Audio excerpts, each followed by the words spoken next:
తెలంగాణ సర్కారు దమనకాండ, రాజ్యసభలో బీఆర్ఎస్ ధ్వజం, పర్యావరణానికి సర్కార్ ద్రోహం, అటవీ శాఖకు ఆర్ఎస్ ప్రవీణ్ ఫిర్యాదు, పరిపాలన చేతగాక రేవంత్ దుశ్చర్యలు. కవిత పరిపాలన చేతగాక రేవంత్ దుశ్చర్యలు, భూములను కాపాడింది మా సర్కారే. ఎమ్మెల్సీ కవిత. కాంగ్రెస్ పార్టీది హరిత సంహారం, వర్సిటీ భూమిపై చీకటి ఒప్పందం. జగదీష్ రెడ్డి. రేవంత్కు జనం బుద్ధి చెప్పి తీరుతారు. ప్రశాంత్ రెడ్డి. మేధావులారా ఎందుకీ మౌనం, రండి ప్రజల పక్షాన నిలబడండి. దేశ్పతి. ఉద్యమం నాటి రోజులు గుర్తు చేస్తున్నారు ఎర్రోల శ్రీనివాస్.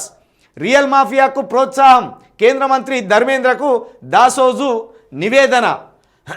ఇట్లా మొత్తం హెచ్సియు మీద ఎంతటి విధ్వంసకండ, ఎంతటి దుర్మార్గం సాగుతుందనేది ఒక్కొక్కరు బీఆర్ఎస్ పార్టీ నుండి మొదలు పెడితే బీజేపీ పార్టీ వరకు ఒక్కొక్కరు చెప్పే ప్రయత్నం చేస్తున్నారు. ఇక నిన్న ఒక వీడియో వచ్చింది, ఎట్లా గొడ్లను బాదినట్టే.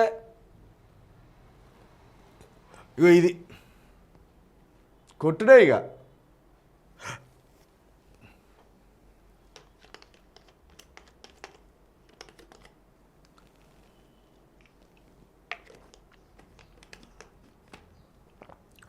అటవీ భూములు వీళ్ళ సొంత ఆస్తులైనట్టు రేవంత్ రెడ్డి తాతలో రేవంత్ రెడ్డి తండ్రో ఆ 400 ఎకరాలకు యజమానైనట్టు, లేకపోతే రాహుల్ గాంధీ నాయనమ్మ రాసిచ్చిపోయింది కాబట్టి నెహ్రూ పేరు మీద ఏమన్నా ఈ భూములు ఉన్నాయేమో, వాళ్ళే హక్కుదారులేమో అనుకుంటున్నాలేమో.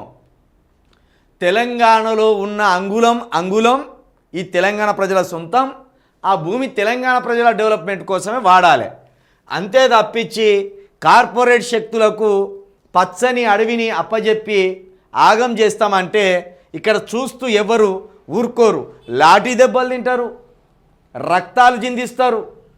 రక్తాలు చిందించినాక మీ కళ్ళకెళ్ళి రక్తాలు గారేటట్టు చేస్తారు వాళ్ళు. కాబట్టి ఇప్పటికైనా రేవంత్ రెడ్డి గారు ఈ దౌర్జన్యాన్ని వీడితే మంచిది. నిన్న ఆల్మోస్ట్ ఏదో కోర్టు కూడా ఆర్డర్ ఇచ్చిందని తెలిసింది, మరి వార్తలు అయితే రాలేదు.